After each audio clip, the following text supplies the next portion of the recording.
시편 106편 24절부터 48절까지 말씀입니다. 구약성경 881면입니다. 시편 106편 24절부터 48절까지 말씀입니다. 24절부터 48절까지 말씀을 저와 여러분들이 한 절씩 교독하겠습니다. 그들이 그 기쁨의 땅을 멸시하며 그 말씀을 믿지 아니하고 그들의 장막에서 원망하며 여호와의 음성을 듣지 아니하였도다. 이러므로 그가 그의 손을 들어 그들에게 맹세하기를 그들이 광야에 엎드러지게 하고 또 그들의 후손을 무 백성 중에 엎드려뜨리며 여러 나라로 흩어지게 하리라 하셨도다. 그들이 또 부올의 바알과 연합하여 죽은 자에게 제사한 음식을 먹어서 그 행위로 주를 경노하게 함으로써 재앙이 그들 중에 크게 유행하였도다. 그때 비느하스가 일어서서 중재하니 이에 재앙이 그쳤도다. 이 일이 그의 일로 인정되었으니 대대로 영원까지로다. 그들이 또 무리바 물에서 여호와를 노하시게 하였으므로 그들 때문에 재난이 모세에게 이르렀나니 이는 그들이 그의 뜻을 거역함으로 말미암아 모세가 그의 입술로 망령되이 말하였음이로다. 그들은 여호와께서 멸하라고 말씀하신 그 이방 민족들을 멸하지 아니하고 그 이방 나라들과 섞여서 그들의 행위를 배우며 그들의 우상들을 섬김으로 그것들이 그들에게 올무가 되었도다. 그들이 그들의 자녀를 악기들에게 희생 제물로 바쳤도다. 무지한 피 곧 그들의 자녀의 피를 흘려 가나안의 우상들에게 제사함으로 그 땅이 피로 더러워졌도다. 그들은 그들의 행위로 더러워지니 그들의 행위는 음탕하도다. 그러므로 여호와께서 자기 백성에게 맹렬히 노하시며 자기의 유업을 미워하사 그들을 이방 나라들의 손에 넘기심에 그들을 미워하는 자들이 그들을 다스리리라. 그들이 원수들의 압박을 받고 그들의 수하에 복종하게 되었도다. 여호와께서 여러 번 그들을 건지시나 그들을 교묘하게 거역하며 자기 죄악으로 말미암아 낮아짐을 당하였도다.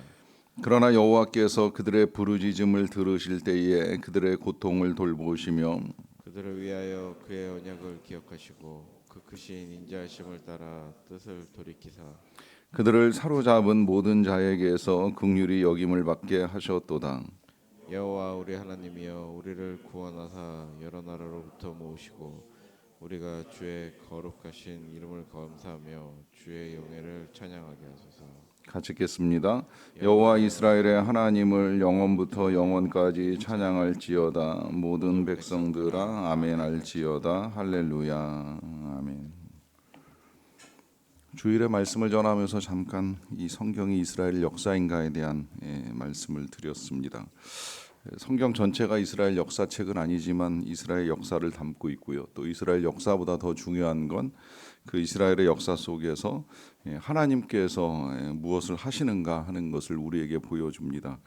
성경은 이 땅을 만드시고 사람들과 관계를 맺으신 하나님께서 이 그 백성들과 어떻게 사랑을 베푸시고 그 백성들을 다루어 가시는가 하는 것을 볼 수 있는 귀한 책입니다. 그러하다 보니까 이제 하나님과 가장 가까이 있었던 이스라엘 백성들이 그들의 역사 속에서 하나님과 관계를 맺는 모습들을 보여주는데 이제 그 모습이 좋은 모습으로만 나타나고 있는 것은 아니지요. 때로 신앙의 모습을 보여주기도 합니다. 아브라함이 이삭을 제물로 바치려고 하는 이런 모습 속에서 하나님의 말씀에 절대 순종하는 믿음의 모습을 보여주기도 합니다만은 그러나 아브라함에게도 여러 가지 실수가 있었다는 거 보게 되고요. 또 많은 시를 남겼던 다윗도 하나님을 찬양하는 노래를 끊임없이 부르는 것처럼 보이지만 그의 삶에도 여러 번의 이 실수가 찾아옵니다. 그럼에도 불구하고 하나님께서 그들을 어떻게 대하시는가라고 하는 것이 우리에게 있어서 굉장히 중요합니다. 왜냐하면 우리도 그들과 다를 것이 없기 때문입니다. 아니 다르지 않을 뿐만 아니라 때로는 우리는 어떤 면에서는 이제 더 연약하고 더 부족한 모습들을 보일 때가 많습니다. 하지만 중요한 건 하나님은 불변하시다라고 하는 사실이지요. 우리는 변합니다. 오늘 이스라엘 백성들도 여러 가지 변한 모습들을 우리에게 보여주는데 그럼에도 불구하고 한결같은 하나님의 사랑과 능력이 그들에게 어떻게 나타나는가 하는 것을 볼 수 있기 때문입니다. 앞서 본문에서는 이 아브라함이나 이삭 그리고 이제 야곱을 하나님께서 택하시고 또 그들에게 언약하신 말씀들을 어떻게 이루어 가시는가 하는 것을 우리가 말씀을 통해서 다시 확인을 했습니다. 아브라함에게 약속하실 때에는 땅을 주시겠다라는 약속도 하셨고 또 자손도 주시겠다라고 하는 약속도 하셨지요. 근데 이 약속이 하루아침에 벼락처럼 떨어지는 것이 아니기 때문에 이제 긴 시간 동안 이스라엘 백성들이 민족을 이루기 위해서 애굽에 머물러야 하는 시간이 필요했고요. 그래서 그 시간 동안 이스라엘은 큰 민족이 되어서 애굽을 떠나 나올 수 있게 되었습니다. 그런데 이제 애굽을 떠났다고 해서 또 끝나는 것이 아니라 이제 광야라고 하는 어려운 시간을 지나가야 하고 또 그 이후에는 가나안 땅에 이제 정착해서 살아가야 하는데 문제는 이제 이 광야에서나 혹은 이제 가나안 땅에서 이 이스라엘 백성들이 보여주었던 삶의 이 하나님을 대하는 태도라고 하겠지요. 이 하나님을 대하는 태도가 24절과 25절에 요약이 되어 있습니다. 그들이 그 기쁨의 땅을 멸시하며 그 말씀을 믿지 아니하고 그들의 장막에서 원망하며 여호와의 음성을 듣지 아니하였도다라고 하는 말씀입니다. 이 말씀 속에서 이스라엘 백성들이 하나님을 향한 태도가 한 4가지 정도 표현되는데 하나는 멸시고 그 다음에 불신이고 그 다음에 원망이고 그 다음에 불순종이라고 하는 것입니다. 이때 그 기쁨의 땅을 멸시하였다라고 하는 것은 이제 정탐꾼들이 이 가나안 땅을 먼저 정탐하고 돌아와서 전해준 이 소식을 듣고 나서 그 땅이 예비하신 하나님의 그 풍성함보다 그 땅을 차지하고 있는 사람들의 강대함에 이제 눌려가지고 하나님이 우리를 죽이려고 거기에 데리고 가시는구나. 또 우리는 그들 앞에서 메뚜기 같은 인생이구나라고 하면서 이 하나님의 말씀을 이제 무시하는 행동과 말로 표현되는 것을 볼 수가 있습니다. 그러다 보니까 이제 그 다음에 하나님의 이 능력을 불신하는 일도 일어나게 되고요. 뭐 그 외에도 이제 여러 가지 지금 여기 제가 4가지로 요약했던 이 하나님을 향한 태도들은 여러 가지 예로 오늘 본문에서도 많이 제시가 됩니다. 예를 들면 이제 무리바에서 물이 없을 때에 또다시 이스라엘 백성들은 하나님을 원망하지요. 이때는 이제 모세도 하나님을 원망하고 심지어 오늘 본문에는 모세가 해서는 안 될 말을 해가지고 모세 자신도 이제 어려움에 처하는 일을 겪게 된다 할 정도로 하나님을 향한 이 원망과 불신을 쏟아내고요. 또 그 다음에 불순종이라고 한다면 뭐 그들이 나중에 이제 이 바알볼에서 우상을 섬기는 일과 우상의 제물을 먹는 일 이제 이런 것들을 통해서 하나님을 향한 불순종 그대로 보여줍니다. 또 아말렉 같은 경우에는 하나님이 진멸하라 하셨음에도 불구하고 진멸하지 않는 일들을 통하여서 보여주는 불순종도 있고요. 더 안타까운 것은 이제 그런 불순종이 이제 극에 달할 때에는 자녀를 악기들에게 바치기까지 하는 이런 일들을 저지르면서 하나님을 향한 죄악을 보여주고 있습니다.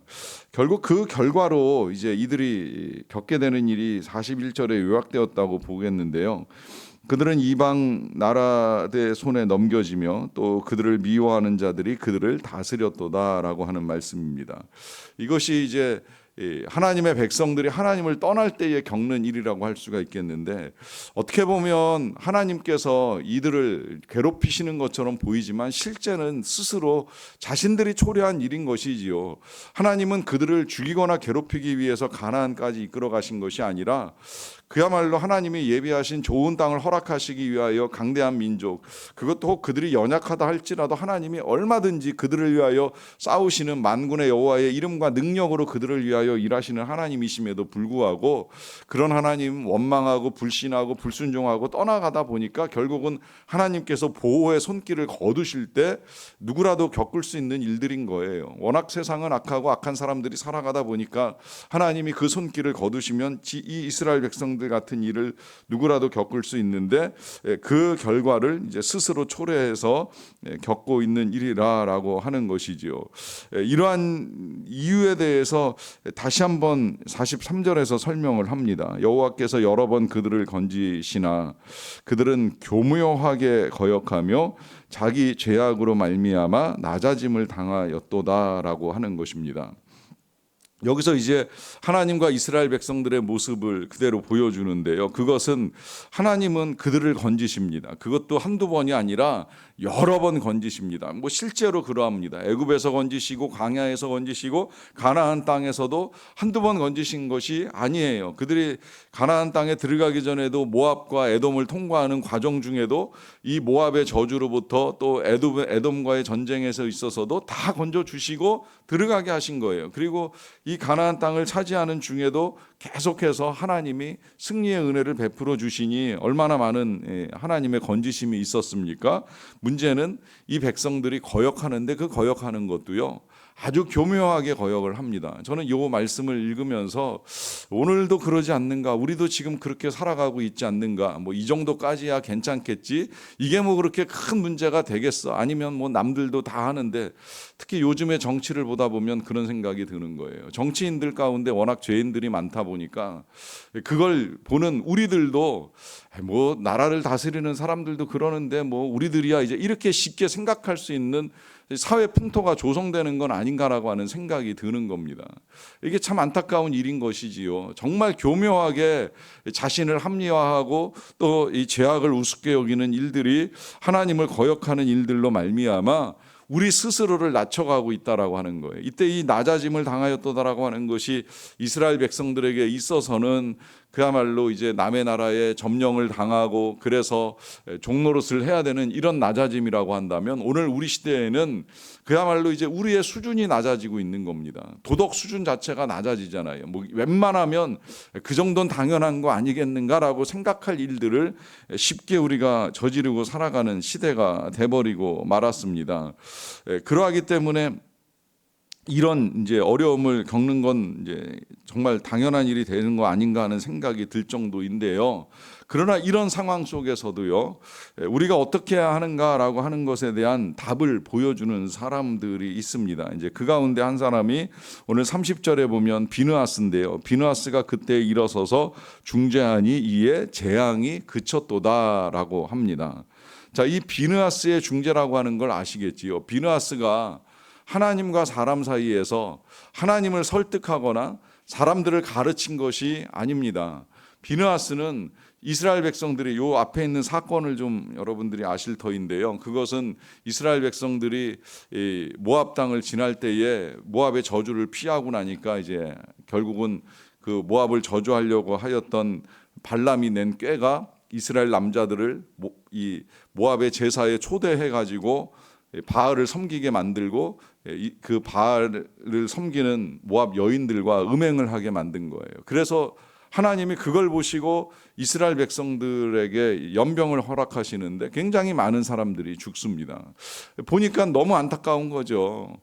그래서 이제 하나님의 그 마음을 헤아리는 비느하스가 창을 가져다가 이 음행을 저지르고 있는 남자와 여자를 한 번에 그냥 찔러서 이제 죽게 하는 일을 하게 되는데, 그 일로 말미암아 하나님께서 그 땅에 연병을 그치시고 이스라엘 백성들을 살려두시는 거예요. 이게 중재의 사건이 되는 겁니다. 어떻게 보면 끔찍하게 여겨질지 모르겠지만 실상은 그만큼 끔찍한 죄를 저지르고 있었다는 사실이고, 그 죄를 막아서기 위한 이 비느하스의 태도가 하나님과 이스라엘 백성 사이에 중재가 됩니다. 자, 그러면 우리는 이 땅의 죄악을 보면서 정말 우리가 뭐 누구라도 찔러야 되나요? 창을 만들어야 되나요? 아니지요. 지금 여기서 이 말씀을 우리에게 해주는 이유는 요 본문 바로 앞에 모세의 중재에 관한 이야기도 나왔는데, 모세는 또 조금 다른 방식의 중재지요. 이스라엘 백성들이 광야에서 금송아지 우상을 만들고 그 앞에서 뛰놀며 섬길 때에 하나님이 그들을 멸하시겠다고 하실 때에 모세가 막아서면서 오히려 하나님께 간구를 드렸습니다. 불쌍히 여겨달라고. 이들이 하나님이 건져내신 백성이 아니냐고, 그래서 이들을 살리는 것이 하나님께도 영광이 될 것이라고 하면서 하나님을 막아서는 일을 하게 됩니다. 자, 여기서 이제 두 가지 핵심이 나오지요. 하나는 하나님의 마음을 우리가 헤아리는 것이고, 또 하나는 그 죄악된 백성들을 향한 중보와 기도가 필요하다라고 하는 것입니다. 우리가 기도해야 하는 이유는 너무나 분명한데요. 그 이유를 오늘 본문에서는 다시 한번 이렇게 정리를 해 줍니다. 44절인데요. 그러나 여호와께서 그들의 부르짖음을 들으실 때에 그들의 고통을 돌보시며 그들을 위하여 그의 언약을 기억하시고 그 크신 인자하심을 따라 뜻을 돌이키사 그들을 사로잡은 모든 자에게서 긍휼히 여김을 받게 하셨도다라고 합니다. 자, 결국은 하나님께서는 기도를 들으신다는 거예요. 부르짖음을 들으시고 그래서 그들의 고통을 돌보시고 그리고 무엇보다도 아브라함과 이삭과 그 백성들 그 조상들과 했던 모든 언약들을 기억하시면서 인자하심을 베푸시고 긍휼히 여기신다라고 하는 것이지요. 이것이 하나님께서 우리에게 보여주시는 태도이시기에 우리는 비록 우리가 실수를 저지르고 죄악 가운데 있고 부족하다 할지라도 하나님을 찾고 기도할 수 있는 것이 너무나도 분명합니다. 여러분, 기도만이 우리를 살립니다. 기도만이 민족을 살리고 기도가 가정을 살립니다. 기도를 하지 않고서 우리가 어찌 하나님의 은혜와 능력을 구하겠습니까? 아무리 우리가 부족할지라도 기도할 때 하나님께서 들으시고 돌보신다라고 하는 이 약속이 오늘도 우리에게 주시는 하나님의 메시지입니다. 자, 여기 이제 이 시편 106편을 끝으로 5권으로 나뉘어져 있는 시편 4권이 이제 끝나게 되는데요. 이 시편을 처음에 이제 읽어 나갈 때에 그런 말씀을 드렸어요. 5권으로 나누어진 시는 창세기부터 신명기까지 모세 오경처럼 기록이 되어 있다라고 하는데, 특별히 이 마지막 106편이 더더욱 네 번째 책인 민수기 사건들을 중심으로 해서 시가 지어졌습니다. 그래서 이제 그 사건들 속에서 하나님을 찬양해야 되는 이유들을 우리에게 찾아주고 있는데요. 참 감사하게도 여러 가지 많은 사건과 역사들이 있었음에도 불구하고 끝내 이제 이 시편 106편의 끝, 그리고 시편 4권의 끝은 여호와 이스라엘의 하나님을 영원부터 영원까지 찬양할지어다, 모든 백성들아 아멘할지어다, 할렐루야 하면서 마무리가 됩니다. 자, 이 마무리를 보면서 우리가 이와 같은 찬양, 이와 같은 노래로 하나님께 영광을 올려드릴 수 있는 출발점이 기도라고 하는 것은 너무나도 분명합니다. 오늘의 삶 어떠하든지 오늘도 기도하면서 하나님께서 이루어 가실 일들을 기대하시고 하나님이 이루시는 일들을 통하여 영원부터 영원까지 하나님을 찬양할 수 있는 저와 여러분들의 믿음 되시기를 간절히 축원합니다. 기도하시겠습니다. 하나님 감사합니다. 하나님 찬양합니다. 하나님 송축합니다. 우리가 부족하고 연약할지라도 언제나 우리를 위하여 자비와 긍휼을 베푸시고 은혜를 내려주시는 하나님의 높으신 이름을 찬양합니다. 하나님, 그 옛날에 이스라엘 백성들이 많은 하나님의 은혜를 받았음에도 불구하고 교묘하게 하나님을 거역하며 살아왔던 것처럼 오늘 이 시대를 살아가는 우리들도 늘 풍성한 하나님의 은혜를 받아왔고 또 지금도 받고 있지만 교묘하게 죄악을 행하는 우리의 악함을 용서하여 주시옵소서. 아버지 하나님, 오늘 우리가 당하고 있는 여러 가지 일들이 우리의 죄악으로 말미암아 겪게 되는 일이라는 사실을 고백을 합니다. 그러나 우리의 부족함과 연약함에도 불구하고 한결같이 우리를 사랑하시는 하나님께서 우리를 건져 주실 줄로 믿사옵나이다. 그 옛날에 이스라엘 백성들을 애굽에서 건지시고 광야에서 돌보시고 또 가나안 땅에서도 수없이 건져 주셨던 것처럼 우리를 불쌍히 여기시고 건져 주시옵소서. 긍휼을 베풀어 주시옵소서. 무엇보다 질병에 빠져 있는 자들을 건져 주시기를 원합니다. 육신의 질병, 마음의 질병, 그 어떤 질병이라고 하더라도 하나님 온전히 고쳐 주시고 건져 주시옵소서. 살아나게 하여 주시고 일어서게 도와주시고 온전히 삶을 회복하는 역사를 이루어 갈 수 있도록 하나님의 능력 가운데 고쳐 주시기를 간절히 원합니다. 문제와 어려움에 빠져 있는 자도 건져 주시옵소서. 하나님의 은혜를 구하며 기도하는 주의 백성들을 건져 주시기를 원합니다. 사랑하는 자녀들을 건져 주시기를 원하는 마음으로 기도하는 부모님들의 애타는 기도를 들으시고 건져 주시기를 원합니다. 그 밖에도 여러 가지 어려움 가운데에 하나님께 나와 기도하는 모든 주의 백성들의 부르짖음을 들으시고 돌보아 주시옵소서. 불쌍히 여겨 주시옵소서. 하나님, 우리나라를 불쌍히 여겨 주시기를 원합니다. 아버지 하나님, 우리나라의 어려움은 경제적 어려움만이 아닙니다. 참으로 우리나라가 하나님을 향한 믿음을 잃어버렸고 은혜를 잊었고 또한 교묘하게 죄악에 빠졌습니다. 죄악을 당연시 여기고 죄악을 부끄럽게 여기지 아니하는 이 세대의 풍조를 하나님 불쌍히 여겨주시고 다시금 거룩한 하나님 나라의 백성으로서의 올바름을 찾아 나갈 수 있는 통치자와 민족이 될 수 있도록 하나님께서 우리를 긍휼히 여겨 주시옵소서. 그리하여서 참으로 이 땅에 여러 가지 어려움들이 다 잘 해결되고 하나님이 주시는 아름다운 일들을 이루어갈 수 있는 민족으로서의 역할과 사명을 잘 감당할 수 있도록 은혜를 내리워 주시옵소서. 선교사님들을 도와주시기를 원합니다. 여러 가지 어려움 중에도 믿음을 지키고 믿음을 전하기 위하여 애쓰는 사역들 가운데에 아름다운 열매를 풍성히 거둘 수 있도록 주님 도와주시옵소서. 이제 내일부터 또한 교회의 새로운 클래스도 시작이 되고 다음 주에는 토요학교도 시작이 되는데 새롭게 시작되는 모든 것들마다 또 오늘 진행되는 샘모임들마다 은혜와 생명력이 넘치는 풍성한 시간들이 될 수 있도록 하나님께서 도와주시고 함께하여 주시옵소서. 감사와 영광을 올려드리며 예수님의 이름으로 기도하옵나이다. 아멘.